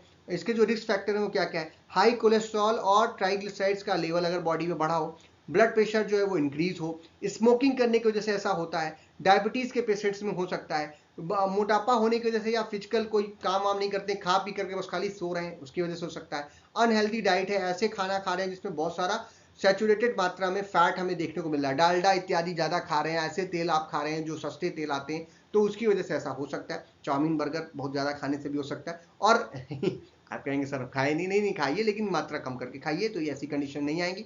और कई बार एज की वजह से भी होता है, बुढ़ापा आने की वजह से भी ऐसा हो सकता है, एज बढ़ने की वजह से हो सकता है, या किसी को घर में परिवार में खास करके माता पिता में अगर है तो बच्चों में भी हो सकता है। ये नॉन मॉडिफाइबल रिस्क फैक्टर्स हैं, यानी इसको हम अपने से ठीक नहीं कर सकते। ये जीन लेवल पे प्रॉब्लम इनहेरेंटली बच्चे से माँ में, या सॉरी माँ से बच्चे में या पिता से बच्चे में जा रहा है। Next is define haemophilia. ये भी एक रिपीटेड प्रश्न है। हमने आपको बताया था कि फैक्टर की कमी होने की वजह से जेनेटिकली ये इनहेरेंट प्रॉब्लम है, तो जिसकी वजह से ब्लड अगर लंबे समय तक बहे तो उसी को हम लोग हीमोफीलिया बोलते हैं। ये 19-20 में प्रश्न पूछा गया था, रिपीटेड प्रश्न है, फिर से पूछा जा सकता है। अब हम पढ़ते हैं 2022-23 के पेपर में, और यहाँ पे जो पहला प्रश्न है वो है define term homeostasis with example. आप देख रहे हैं पांचों यूनिट घूम घूम के क्वेश्चंस आ रहे हैं। तो होम्योस्टैसिस बड़ा ही कॉमन सा टर्म है, जो हमारा इंटरनल इन्वायरमेंट है, जो एक सिस्टम है वो लगातार मेंटेन रहता है, बाहर किसी तरीके का भी चेंजेस हो उससे उसको फर्क नहीं पड़ता। होम्योस्टैसिस है यानी कि किसी भी एक ऑर्गेनिज्म के द्वारा एक स्टेबल इंटरनल इन्वायरमेंट जो है मेंटेन करना डिस्पाइट एक्सटर्नल चेंजेस। ये हमारे बॉडी के सिस्टम्स को, जैसे कि टेम्परेचर है, पीएच है, जो हमारा सिस्टम में जो केमिकल्स का मात्रा है, वाटर का लेवल है, आयंस की मात्रा है, उन सभी चीजों को एक नैरो और हेल्दी रेंज में लगातार मेंटेन करके रखता है। एग्जाम्पल की बात करें तो हम बोलते हैं कि हमारी बॉडी का या ब्लड का जो पीएच लेवल होता है वो 7.38 से 7.42, यानी ये बहुत ही नैरो रेंज है, इसी में लगातार मेंटेन करता है, डिस्पाइट ऑफ कि बहुत सारी मेटाबॉलिक रिएक्शन से बहुत सारी एसिडिक और बेसिक चीजें हमारी बॉडी के अंदर बन रही होती है, फिर भी हमारा जो पीएच है वो मेंटेन रहता है। ऐसे ही आप बॉडी टेम्परेचर का रेगुलेशन का एग्जांपल ले सकते हो। आपके बॉडी में दिन भर पता नहीं क्या क्या आप खा रहे हैं, पी रहे हैं, मौसम कैसा भी बदल रहा है, कभी बारिश हो रही है, कभी गर्मी हो रहा है, कभी ठंडा हो रहा है, लेकिन आपकी बॉडी जो है वो लगातार अपने टेम्परेचर को 37 डिग्री सेल्सियस पे मेंटेन करती है। जैसे कि जब बहुत ज्यादा गर्मी होने लगती है तो आपकी बॉडी जो है वो पसीना बहाती है और कूल डाउन करती है आपकी बॉडी को, और जब बहुत ठंडी में अगर आप हैं तो आपकी बॉडी में कपकहाट शुरू होती है, आप कपकपाने लगते हैं। वो कपकहाट इसलिए होती है ताकि जो है हीट का जनरेशन हो सके और आप बच पाए, मर ना जाए तुरंत। तो इसीलिए जो है इसे होम्योस्टैसिस मेंटेन करके वो 37 डिग्री सेल्सियस तक आपके बॉडी टेम्परेचर को, इंटरनल टेम्परेचर को स्टेबल रखती है। तो ये जो है होम्योस्टैसिस का अच्छा एग्जाम्पल होता है। Next question is what are the causes of cell injury. अभी हमने पिछले पेपर में भी इसको डिस्कस किया था, यानी एक रिपीटेड प्रश्न है, 21-22 में आया था, दोबारा से आ गया, ऑक्सीजन की कमी की वजह से या किसी फिजिकल इंजरी की वजह से। बहुत सारे हमने आपको कॉजेज वहां बताए थे, तो सेम कॉजेज यहाँ भी रहेंगे। अगला प्रश्न है what is congestive heart failure, differentiate between forward and backward heart failure. Heart failure का मतलब है कि जो सिंपल शब्दों में जो आपका हार्ट है वो ऐसी क्रॉनिक कंडीशन से पहुंच जाता है जहां पर आपका जो ब्लड पंप करने का उसका काम है, जो इनफ सप्लाई वो करता है, वो बॉडी की रिक्वायरमेंट या नीड को फुलफिल नहीं कर पा रहा। ऐसी कंडीशन को हम लोग कंजस्टिव हार्ट फेलियर के नाम से जानते हैं। ये दो तरीके का होता है, एक होता है हमारा फॉरवर्ड हार्ट फेलियर और दूसरा होता है बैकवर्ड हार्ट फेलियर। देखिए क्या है कि हार्ट जो है वो क्या करता है, जो हमारा हार्ट होता है वो करता क्या है, ये यहाँ से ब्लड की सप्लाई करता है डिफरेंट ऑर्गन्स को, और जब ऑर्गन्स में काम हो गया, ऑक्सीजन पहुंच गई और वहां से कार्बन डाइऑक्साइड को लेना है और वापस से हार्ट से होकर के वो कहां पहुंचाता है, हमारे लंग्स को। तो ये ताकि वो जैसे कि डीऑक्सीजनेट ब्लड बोलते हैं, तो ये दो काम है। पहले तो आर्टरीज से क्या करता है, ऑक्सीजनेट ब्लड पहुंचाना, और वेन से डीऑक्सीजनेटेड ब्लड को लेकर के आना और वापस से शरीर के बाहर कार्बन डाइऑक्साइड वगैरह को बाहर निकालना। तो ये दो काम ये हमारा हार्ट करता है। इसी तरीके से इसी दो काम में अगर कमी है, यानी कि अगर जो है हार्ट जो है वो आपके ब्लड को फॉरवर्ड यानी कि बॉडी टिश्यूज तक नहीं पहुंचा पा रहा, ये काम कम कर रहा है, यानी कार्डियक आउटपुट जो है वो डिक्रीज हो रहा है, तो और लैक हो रहा है ऑक्सीजनेटेड ब्लड को ऑर्गन्स तक पहुंचने में, तो इस कंडीशन को हम लोग फॉरवर्ड हार्ट फेल्योर के नाम से जानते हैं। इसके जो सिम्टम्स हैं उसमें थकावन आएगी, आपको वीकनेस हो जाएगी, आपकी जो एक्सरसाइज टॉलरेंस है वो डिक्रीज हो जाएगी, ये सारी चीजें जो होती हैं। दूसरा, इसी का उल्टा हो जाए, जो डीऑक्सीजनेटेड ब्लड है वो ऑर्गन से बाहर लंग्स तक नहीं जा पा रहा है, तो इस कंडीशन को हम लोग बैकवर्ड हार्ट फेल्योर के लिए बोलते हैं, यानी कि जो हार्ट है वो ब्लड को रिटर्न लेके नहीं आ पा रहा है और जो ब्लड है वो इकट्ठा होने लगेगा, जिसकी वजह से ब्लड प्रेशर जो है वो वेन्स में इंक्रीज होगा, फ्लूइड का एक्यूमुलेशन होगा, और इस कंडीशंस में जो सांस होती है वो छोटी हो जाती है, फ्लूइड का रिटेंशन शुरू होता है, स्वेलिंग देखने को मिलती है लंग्स में, यानी कि इडिमा जैसी कंडीशन हो जाती है, इडिमा बोलते हैं, या फ्लूइड का एक्यूमुलेशन होता है। ये होता है हमारा बैकवर्ड हार्ट फेल्योर।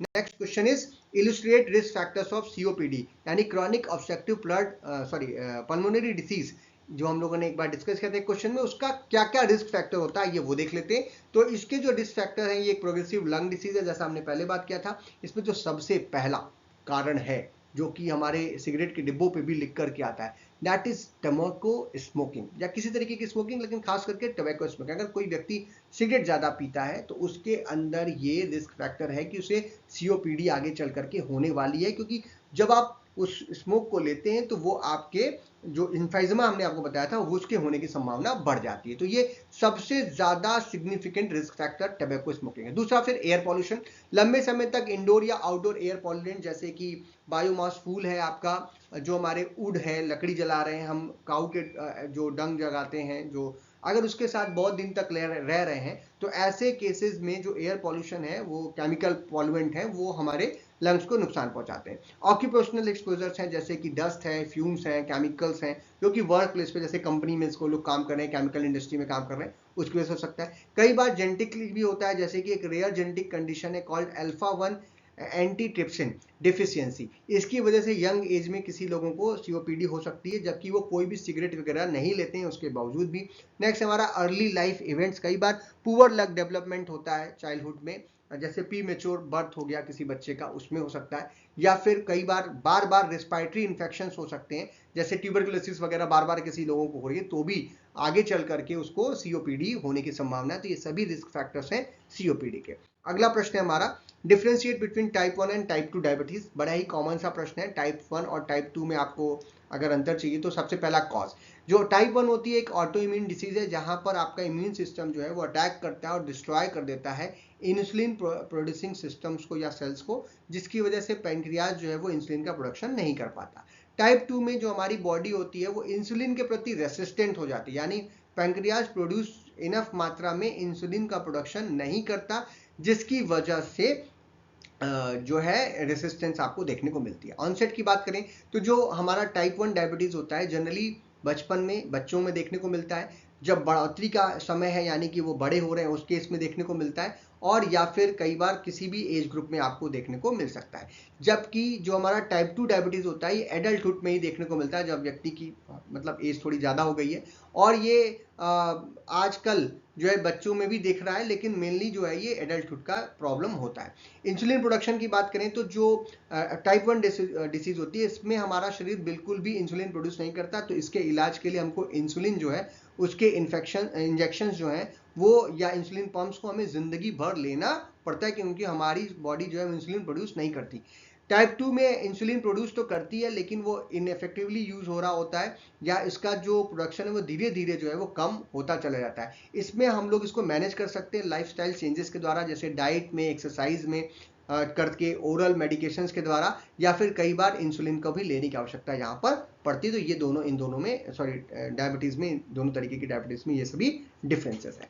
अगले क्वेश्चन की तरफ चलते हैं। Next is give the etiology of Alzheimer's disease. Alzheimer's disease का मेन कॉज तो अभी तक नहीं पता है, बट बहुत सारे कॉजेज हैं जिसमें कॉम्बिनेशन ऑफ जेनेटिक, एनवायरमेंटल और लाइफस्टाइल फैक्टर्स आते हैं, जिसकी वजह से एल्जाइमर डिसीज लोगों को देखने को मिलती है। जिसमें पहला है हमारा एमाइलाइड प्लॉक्स, जिसमें जो क्लम्प्स हैं प्रोटीन्स के, वो फ्रेगमेंट जिन्हें हम बीटा एमाइलाइड के रूप में जानते हैं, वो ब्रेन सेल्स के बीच में कई बार एक्युमुलेट हो जाते हैं, जिसकी वजह से ब्रेन सेल्स का फंक्शन कम हो जाता है और मेमोरी लॉस वगैरह होना शुरू हो जाती है। दूसरा हमारा न्यूरोफाइब्रिलिटी ट्रायंगल्स हैं, जो कि एक ट्विस्टेड फाइबर्स होते हैं प्रोटीन के, जिसे टाउ बोलते हैं, और ये ब्रेन सेल्स के अंदर क्या हो जाता है, बिल्डअप हो जाता है, जिसकी वजह से ब्रेन सेल्स के फंक्शंस को डिस्टर्ब करता है। तीसरा हमारा जेनेटिक्स, जो कि एक सिग्निफिकेंट रोल प्ले करती है। कुछ जीन्स हैं जो कि इंक्रीज करते हैं इस रिस्क को, जैसे कि APOE E4 एलिन जीन, और ये रेयर केसेस में देखने को मिलता है। जेनेटिक म्यूटेशंस भी कई बार किसी पेशेंट्स में हो सकते हैं, जिसकी वजह से ये डिसीज जो है वो मिडिल एज में या फिर एज बढ़ने के साथ ये डिसीज जो है अल्जाइमर डिसीज हमें देखने को मिलती है। ब्रेन सेल्स काम करना कम कर देती हैं, वो सिंक हो जाती हैं, एट्रोफी वहाँ पे देखने को मिलती है, और जो मेमोरी लॉस वगैरह जो है पेशेंट को देखने को मिलता है। जनरली एज ज़्यादा बढ़ने से ऐसा होता है, तो उसका एक काज जो है वो एज भी हो सकता है।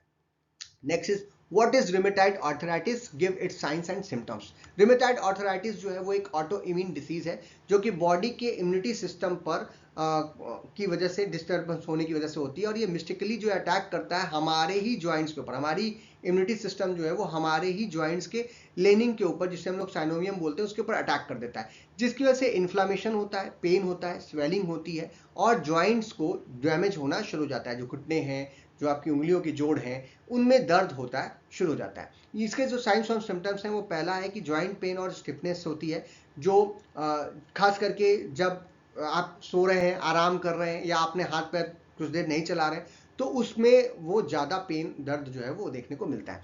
जॉइंट्स में स्वेलिंग्स होती है, टिंडरनेस होता है, और गर्म भी देखने को मिलता है। वो फटीक हो जाता है, फीवर होती है, लॉस ऑफ एपेटाइट देखने को मिलता है। रूमेटाइड नोड्यूल्स जो होते हैं वो फर्म प्लम्स जो हैं वो बन जाते हैं स्किन के अंदर, जहाँ पर जो जा करके जॉइंट्स को इफेक्ट करते हैं, और डिफरेंट ऑर्गन्स को भी इफेक्ट कर सकता है, जैसे कि आईज, लंग्स और हार्ट में। तो ये रिमेटाइड आर्थराइटिस, इस तरीके से इसके साइंस और सिम्टम्स हमें देखने को मिलते हैं। Next question is define gout and its type. Gout हमने आपको बताया था कि जब जो जैंथीन ऑक्सीडेज के वजह से प्यूरिन के टूटने की वजह से यूरिक एसिड का फॉर्मेशन हो, और वो जा करके हमारे जॉइंट्स में जा करके डिपॉजिट हो जाए, जो कि एक नीडल शेप क्रिस्टल्स होते हैं, और ऐसे कंडीशंस को ही हम लोग गाउट के रूप में जानते हैं, और ये एक सीवियर इन्फ्लामेटरी अटैक के रूप में देखने को मिलता है। काफ़ी सारा यहाँ पर दर्द होता है। दो तरीके का होता है, एक होता है एक्यूट, जहाँ पे सडन पेनफुल अटैक होता है, टिपिकली जो सिंगल जॉइंट्स या एक दो जगहों पे शरीर के आपको ये देखने को मिलता है। दूसरा होता है हमारा क्रॉनिक गाउट, जो कि रिपीटेडली स्पोर्ट्स एपिसोड्स हमें ऑफ पेन दिखते हैं, यानी लंबे समय तक पेन बार बार आता है, इन्फ्लामेशन देखने को मिलता है, या परमानेंट जो डैमेज है जॉइंट्स वगैरह में वो करता है due to the formation of tophi. Tophi जो है वो लम्स हैं यूरेट क्रिस्टल्स के, जो कि स्किन के अंदर जाकर के जमा हो जाते हैं, तो उसे हम लोग क्या बोलते हैं, क्रॉनिक गाउट। अगला प्रश्न हमारा, illustrate causative agent, science and symptoms of tuberculosis. तो ये हम लोगों ने एक रिपीटेड प्रश्न, अभी हमने पिछले पेपर में यानी 21-22 के पेपर में ट्यूबरक्लोसिस क्या है, उसके क्या सिम्टम्स हैं, वो आपको बताया था, तो वो यहाँ पर दोबारा से पूछा जा रहा है। ये कई बार पूछा गया है, इसलिए आप इसको अच्छे से तैयार करें। अगला हमारा, explain the etiology of syphilis. Syphilis के बारे में हमने स्टार्टिंग में भी एक क्वेश्चन आया था, जहाँ पे हमने आपको बताया था कि ये एक बैक्टीरिया ट्राइपोनोमा पैलिडियम के द्वारा जो है ये होता है, और ये एक हाईली कंटाजिनस सेक्सुअली ट्रांसमिटेड इन्फेक्शन है, जो एक व्यक्ति से दूसरे व्यक्ति में सेक्सुअल कांटेक्ट की वजह से फैलता है। ये बैक्टीरिया जो है वो हमारी बॉडी में स्मॉल कट्स या एब्रेशंस, या स्किन में अगर किसी तरीके की चोट वगैरह लगी है, या कट लगा हुआ है, या म्यूकस मेम्ब्रेन्स में, उसकी में जब सेक्सुअल कांटेक्ट हो रहा होता है, उस दौरान एक इन्फेक्टेड पर्सन से दूसरे पर्सन में पहुंचता है। ये इन्फेक्शन जो होते हैं वो एक इसके अलावा मदर से, अगर किसी प्रेग्नेंट लेडी में अगर ये सेक्सुअली ट्रांसमिटेड डिसीज है, ट्राइपोनीमा पैलिडियम वाली सिफिलिस, तो ये मदर से बच्चे में भी ड्यूरिंग प्रेगनेंसी या चाइल्ड बर्थ के दौरान भी जा सकता है, ये भी एक इसका कॉज होता है। नेक्स्ट क्वेश्चन इज जो कि हमारा 2023-24 का आखिरी पेपर है उससे आएगा, और ये है right a note on folic acid deficiency disorder. Folic acid को हम लोग विटामिन B9 के नाम से भी जानते हैं, और ये एक इसेंशियल विटामिन है या एक प्रोडक्ट सब्सटेंस है जो कि रेड ब्लड सेल्स और जो हमारी प्रॉपर सेल की ग्रोथ है उसको बनाने में और उसको करने के काम में आता है, ठीक है। और ये जो डिफिशियंसी इसका अगर इसकी डेफिशिएंसी हो जाए तो इसी को हम लोग फोलेट डेफिशिएंसी एनीमिया के रूप में जानते हैं, जहां पे हमारी बॉडी जो है वो abnormally large immature red blood cells का प्रोडक्शन करती है, जिसकी वजह से फटीक या वीकनेस या शॉर्टनेस ऑफ ब्रेथ या फिर पेल स्किन आपको देखने को मिलती है। प्रेग्नेंट लेडीज के अंदर अगर फोलिक एसिड की कमी हो जाए तो सीरियस बर्थ डिफेक्ट जो है वो देखने को मिलते हैं ब्रेन में और स्पाइनल कॉर्ड में ऑफ द डेवलपिंग जो चाइल्ड है उसके अंदर, जैसे कि स्पाइना बाइफिडा या फिर एंसेलेफेली जो है, ये दो कंडीशंस जो है वो बच्चों में देखने को मिलेगी अगर फोलिक एसिड की कमी है मदर के अंदर, जो प्रेग्नेंट लेडी है उसके अंदर। तो ये है हमारा folic acid deficiency disorder. Next question is define atrophy. ये प्रश्न पहले भी पूछा गया है, बीच में भी एक बार आया था, दैट इज रिपीटेड क्वेश्चन है 2017-18 में। हमने बताया था सेल की जो साइज होती है वो क्या हो जाती है, हमारी कम हो जाती है। Next question is define acidosis. Acidosis का मतलब है हमारे शरीर के अंदर जो एसिडिक है, एसिड चीजें हैं बॉडी फ्लूइड्स में, उनकी मात्रा जो है वो बढ़ जाए और जो पीएच है वो 3.7 हो जाए। हमने आपसे रेंज बताया था 7.38, उससे अगर नीचे जाने लगता है और अगर वो 7.35 के अराउंड पहुंच जाए तो ऐसी कंडीशन को हम लोग एसिडियोसिस के रूप में जानते हैं। ये तब होता है जब हमारी जो किडनी है वो सही तरीके से, किडनी और लंग्स जो है वो सही तरीके से जो ब्लड का पीएच मेंटेन करना उनका काम है, अगर वो ना कर पाए तो ऐसा होता है। इसके साथ ही साथ ये दो टाइप की हो सकती है, एक होती है रिस्पायरेटरी एसिडियोसिस, जिस केस में जो कार्बन डाइऑक्साइड है, यानी कि कार्बन डाइऑक्साइड क्या करता है हमारी बॉडी के अंदर, वाटर के साथ जुड़ता है और कार्बोनिक एसिड का फॉर्मेशन करता है, यानी कि H2CO3 का फॉर्मेशन करता है। अगर इसकी मात्रा बढ़ रही है और वो हमारी बॉडी से बाहर नहीं निकल पा रहा है ब्लड में, तो ऐसी कंडीशन को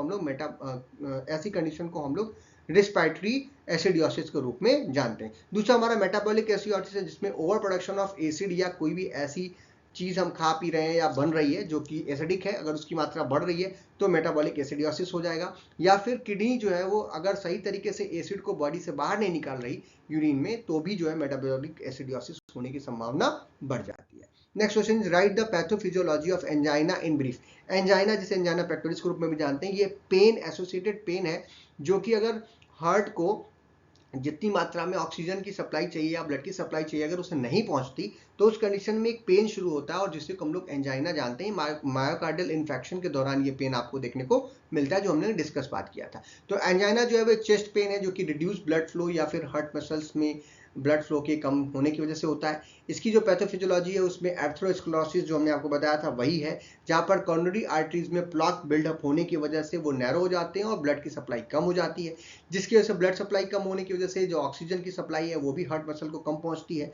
और इसकी वजह से इंक्रीज डिमांड बढ़ने पर, जैसे कि फिजिकल एक्सरसाइज करने पर या एक्सक्रीशन करने पर, स्ट्रेस होने पर, इमोशनल होने पर हार्ट के मसल्स को उतनी ऑक्सीजन नहीं मिलती, जिसकी वजह से इस्कीमिया जैसी कंडीशंस होती है और एक पेन जो है वो हार्ट में शुरू होता है, जिसे हम लोग एंजाइना के नाम से जानते हैं। Next is define asthma. Asthma एक ऐसी कंडीशन है जहां पर आपका जो एयरवेज है, जो लंग्स है, उसमें इन्फ्लामेशन हो जाता है और उनकी लंग्स की जो कैरिंग कैपेसिटी है, ऑक्सीजन कैरिंग कैपेसिटी या एयर को कैरी कैपेसिटी जो है वो हो जाती है कम। तो ये क्रॉनिक इन्फ्लामेटरी डिसीज है एयरवेज की, यानी आपके लंग्स की। और इसमें डिफरेंट वीजिंग है, मतलब वीजिंग साउंड आते हैं जब आदमी सांस लेता है, तो एक आवाज जो है वो मतलब सीटी जैसी आवाज जो है वो देखने को मिलती है। शॉर्टनेस ऑफ ब्रीथ हो जाती है, मतलब जल्दी जल्दी सांस लेता है वो, और जो चेस्ट है वो टाइट रहता है, कफिंग होती है, खांसी आ रही होती है और कई बार बलगम वगैरह भी निकलना शुरू हो जाता है। इस कंडीशन में जो एयरवेज होते हैं वो इन्फ्लैम्ड होते हैं, नैरो हो जाते हैं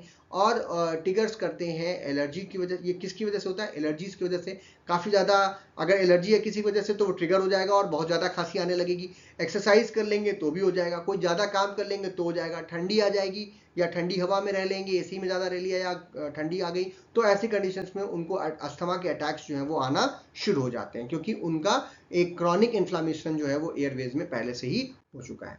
next question is classified diabetes. Diabetes का क्लासिफिकेशन की अगर बात करें तो हमने इस पे पहले भी डिस्कस कर लिया था। बेसिकली दो तरीके का है, ये क्रॉनिक मेटाबॉलिक डिसऑर्डर है और ये दो तरीके का हमने बेसिकली बताया था। एक और तरीके का हम बता देते हैं। तो पहला टाइप 1 जहाँ पर एक ऑटो इम्यून डिसीज होती है, जो कि आपकी बॉडी इम्यून सिस्टम जो है वो इंसुलिन प्रोड्यूसिंग सेल्स जो है पेंक्रियाज में उनको डिस्ट्रॉय कर देती है और इंसुलिन बिल्कुल नहीं बनता।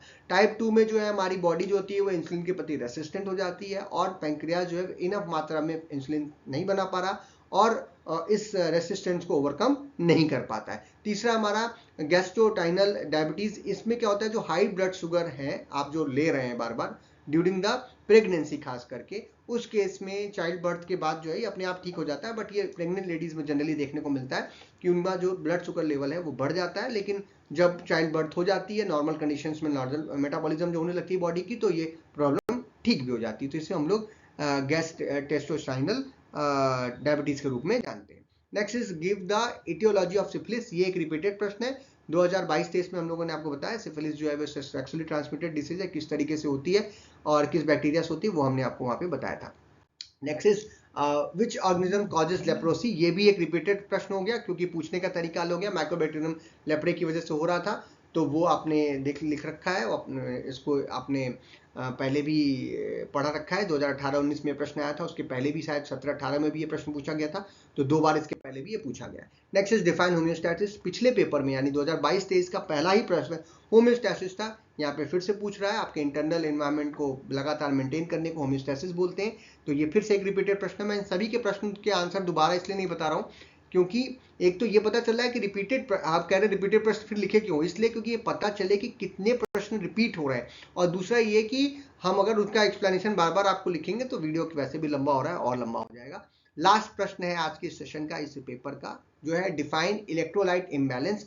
इलेक्ट्रोलाइट इम्बैलेंस, हमारी बॉडी में ढेर सारे इलेक्ट्रोलाइट्स पाए जाते हैं फ्लूइड में, जो हमारा बॉडी का फ्लूइड है उसमें, इंट्रासेलुलर फ्लूइड हो या एक्स्ट्रा सेलुलर फ्लूइड हो उसमें, और उसमें पानी के साथ साथ जो है सोडियम, पोटेशियम, कैल्शियम, क्या नाम है आपका, क्लोराइड, फॉस्फेट, बाइकार्बोनेट आयन, ये सभी पाए जाते हैं। अगर इनमें इनकी जो मात्रा है वो फिक्स होती है, यानी कितने नंबर ऑफ कैटायन और कितने नंबर ऑफ एनायन सेल के अंदर या सेल के बाहर होंगे उसकी मात्रा हमेशा फिक्स होती है। अगर इसमें किसी तरीके का इम्बैलेंस होता है तो उसी को हम लोग इलेक्ट्रोलाइट इम्बैलेंस बोलते हैं, और ये कंसंट्रेशन ऑफ इलेक्ट्रोलाइट्स में बदलाव होने की वजह से होता है। ये इसमें जो मिनरल्स होते हैं, ये आयंस हैं आपके, ये वाइटल होते हैं फॉर द नर्व्स और मसल कंडक्शंस के लिए, आपके बॉडी के डिफरेंट फंक्शंस के लिए, मसल्स की टर्गिडिटी के लिए, सेल्स का एक सेल से दूसरी सेल्स के बीच में जो ट्रांसफ्यूजन्स हैं उसके लिए, जो नर्व की जो हमारे इंपल्सेस हैं उनके लिए, इलेक्ट्रिक इंपल्सेस के जनरेशन के लिए, अगर इसमें, और प्रॉपर फ्लूइड बैलेंस के लिए। अगर ये गड़बड़ हुआ तो ये सब कुछ होगा। ये इम्बैलेंस जो है वो क्यों होता है, मेजर कॉज जो है इसका वो डिहाइड्रेशन है, किडनी की डिसीज है, या फिर डिफरेंट टाइप के मेडिकेशंस लेने की वजह से। तो ये, या फ्लूइड लॉस अगर किसी वजह से भी हो रहा हो तो भी इलेक्ट्रोलाइट इम्बैलेंस जो है वो बॉडी में हो जाता है। तो ये था आज का हमारा पेपर, आज का हमारा वीडियो, जहाँ पे हमने आपको पिछले 6 साल के क्वेश्चन पेपर्स के सभी क्वेश्चंस के शॉर्ट आंसर क्वेश्चंस के आंसर्स के साथ कितना लिखना है, कैसे लिखना है, कौन से क्वेश्चंस रिपीट है, किस तरीके के प्रश्न पूछने वो बताया। पैथोफिजियोलॉजी अगर आपको पढ़नी है, अगर आपको और डिटेल में वीडियोस देखने, क्योंकि हमने बहुत डिटेल में बनाए थे, इसीलिए क्योंकि समय नहीं मिल पाया तो हमने पूरा उसको कंप्लीट तो नहीं कर पाया, लेकिन काफ़ी सारे इंपॉर्टेंट टॉपिक्स जो है आपके पहले 2.5 यूनिट तक के वो हम लोगों ने दे रखे हैं। तो वो आपको, अगर हमारे चैनल पर आप जाते हैं और चैनल पर जाने के बाद आप यहाँ पर प्ले लिस्ट देखते हैं तो उसमें आपको पैथोफिजियोलॉजी की प्लेलिस्ट मिल जाएगी। वहां से आपको वो टॉपिक भी मिलेंगे और टॉपिक के साथ यूनिट वाइज के साथ ही साथ उसमें मॉडल क्वेश्चन पेपर और ये सब वीडियोस भी आपको वहां पे मिल जाएंगे। तो पुराना मॉडल पेपर आप अभी देख लीजिएगा, उसमें काफी इंपॉर्टेंट प्रश्न है, उसमें से कुछ प्रश्न इस बार भी रिपीट होंगे। एक नया मॉडल पेपर मैं कोशिश करूंगा, अगर बना पाया तो कल तक आपको दे दूंगा। लेकिन वो जो पुराना वाला मॉडल क्वेश्चन पेपर है उसमें पिछले 5-6 साल के पूछे गए सभी इंपॉर्टेंट क्वेश्चन को वहां पर हमने डालने की कोशिश की है। आपको वीडियो के जो लिंक है उसमें आपको वहां पे डिस्क्रिप्शन में पीडीएफ के लिंक्स मिलते हैं, जो आप फ्रीली हमारे टेलीग्राम चैनल पे जाकर के ले सकते हैं, हमारे फेसबुक पेज से, या फेसबुक जो हमारा ग्रुप है वहां पे भी आप हमको ज्वाइन कर सकते हो। डिफरेंट इन्फॉर्मेशन के लिए, डिफरेंट नोट्स के लिए, डिफरेंट वीडियोज के लिए, सभी फ्री ऑफ कॉस्ट है, इसमें कहीं पैसा नहीं लगता। और आप हमारा ऐप भी देख सकते हैं, doctor PKS, doctor MPS classes, जहाँ पे हम कुछ बुक्स और कुछ नोट्स वगैरह मिनिमम कॉस्ट पे आपको प्रोवाइड कराने की कोशिश करते हैं। अगर आप परचेज करना चाहते हैं तो जा सकते हैं, नहीं तो यहाँ पर भी कुछ फ्री कंटेंट हम आपको देते हैं। बट ये जो स्टार्टिंग का यूट्यूब है हमारा, टेलीग्राम है और ये फेसबुक पेज है, फेसबुक ग्रुप है, यहाँ पर नोट्स, वीडियोस, सब कुछ फ्री ऑफ कॉस्ट है। आप वहाँ पे हमको फॉलो कर सकते हैं और इन सभी चीज़ों को आप वहाँ से फ़ायदा उठा सकते हैं। आशा करते हैं कि ये वीडियो आपको एग्जाम में बेहतर मदद करे, आप बेहतर नंबरों से पास हो। आपको ढेर सारी शुभकामनाएं। अगर आपके कोई कमेंट है, कोई आपके प्रश्न है, तो आप कमेंट बॉक्स में जरूर लिखिएगा, उसको हम आंसर करने की कोशिश करेंगे। वीडियो को देखने के लिए बहुत बहुत धन्यवाद।